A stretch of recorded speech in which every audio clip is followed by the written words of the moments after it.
It's October 1962, and the world is, quite literally, holding its breath. Welcome to this explainer, where we're going to break down the most terrifying 13 days in human history. So, let's just dive right in. How close did we actually come to World War III? We talk about the Cold War today like it was this abstract geopolitical chess match.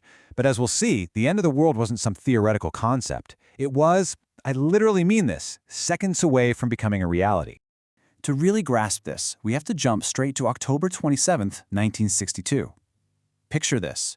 You're inside the sweltering, airless hull of a Soviet B-59 submarine. The AC is dead. Men are literally fainting. Depth charges are exploding all around you in the dark water. The Soviet captain, Valentin Savitsky, is exhausted. He is completely cut off from radio contact, and he is entirely convinced that World War III has already started. So he orders a nuclear torpedo to be prepped for launch. And to understand the sheer, terrifying scale of what that one torpedo would have unleashed, just look at the global stockpile in 1962. The United States had roughly 26,400 nuclear weapons. The Soviet Union had about 3,300. Just let that sink in for a second. The U.S. held this massive, overwhelming really, advantage. If that sub fired, thousands of these warheads would have rained down across the globe. But Part 1. How we got here. The tit-for-tat escalation. The crucial thing to remember here is that this crisis didn't just happen in a vacuum. It was a classic tit-for-tat escalation. You see, the U.S. had already deployed Jupiter nuclear missiles in Italy and Turkey, literally right on the Soviet border. So when Soviet Premier Nikita Khrushchev decided to counter by putting missiles in Cuba just 99 miles from the Florida coast, well, from the Soviet perspective, they were simply leveling the playing field. And we really have to look at the Cuban perspective, too.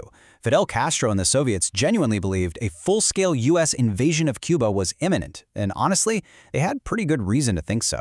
Just look at the track record. The disastrous Bay of Pigs invasion in '61, Operation Mongoose, which involved CIA-sponsored sabotage, and the '62 trade embargo. The U.S. was making absolutely no secret of its desire to topple the Cuban government. So, to actually sneak these missiles into Cuba, the Soviets used a tactic called Maskirovka. Basically, military deception and denial. They launched Operation Anadyr, and they actually told their own troops they were heading somewhere freezing. They literally issued them ski boots and fleece-lined parkas to go to the Caribbean. Using this total cover story, they managed to secretly transport 43,000 troops and dozens of nukes right under America's nose. All right, things are heating up. Part 2, 13 days in October, the discovery and the debate. Because, of course, the secret of that massive scale couldn't stay hidden for long. Let's trace the timeline, because it builds day by frantic day. October 14th, a U-2 spy plane photographs the missile sites. October 16th, President Kennedy forms his crisis team, XCOM. October 22nd, Kennedy goes on national TV to tell a terrified public. And by October 24th, the U.S. raises its military alert to DEFCON 2. That is literally one single step away from all-out nuclear war. Inside XCOM, Kennedy's advisors were debating some truly agonizing choices. Do nothing? Try diplomacy? Launch an airstrike? Set up a naval blockade? Or just commit to a full-scale invasion of Cuba? The military generals were pushing incredibly hard for an invasion, but Defense Secretary Robert McNamara pushed back. He argued that the strategic balance hadn't actually changed all that much. The real danger, he insisted, was political. Which brings us to Part 3. The naval quarantine, a blockade by another name. Kennedy desperately wanted to avoid an outright declaration of war, so they decided on a blockade, but they used a very clever legal loophole.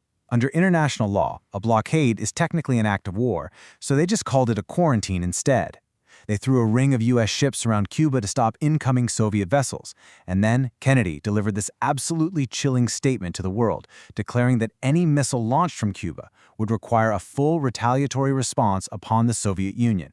In other words, mutually assured destruction. The tension right here was just unbearable. October 24th, Soviet ships approached that quarantine line. US B-52 bombers, fully loaded with nuclear weapons, are put on continuous 24/7 airborne alert. Some Soviet ships stop, but others refuse to turn back. The two global superpowers are quite literally staring each other down on the high seas. And then we hit Part 4, Black Saturday, the most dangerous day in history. Everyone was bracing for the absolute worst. Castro actually sent a telegram to Khrushchev, which historians now call the Armageddon letter. He essentially told the Soviets that if the US invaded, they should launch a preemptive nuclear strike. Castro was completely willing to embrace the nuclear annihilation of his own island if it meant stopping the United States. And on that very same day, this terrifying cascade of near disasters unfolded. Any one of these could have triggered the end. A U.S. U-2 spy plane was shot down over Cuba by local Soviet commanders who were acting entirely on their own, killing Major Rudolph Anderson. Meanwhile, a totally different U.S. U-2 accidentally strayed into Soviet airspace near Alaska, causing fighters from both sides to scramble. And, down in the Caribbean, the U.S. Navy started dropping warning depth charges on that Soviet B-59 submarine. Which brings us right back to that suffocating sub we talked about earlier. The captain ordered the nuclear torpedo to be launched, but Soviet protocol required unanimous consent from 3 senior officers. The flotilla commander, Vasily Arkhipov, happened to be on that sub, and Arkhipov refused. Under unimaginable heat, extreme exhaustion, and immense pressure, he kept his cool. He talked the captain down. One single human being literally saved humanity that day. Exhale. Part 5. The Secret Deal. Untying the Knot of War. Behind the scenes, both Kennedy and Khrushchev were realizing that this situation was spiraling entirely out of their control. Khrushchev sent this frantic, almost rambling letter to Kennedy. He wrote, "Let us not only relax the forces pulling on the ends of the rope, let us take measures to untie that knot."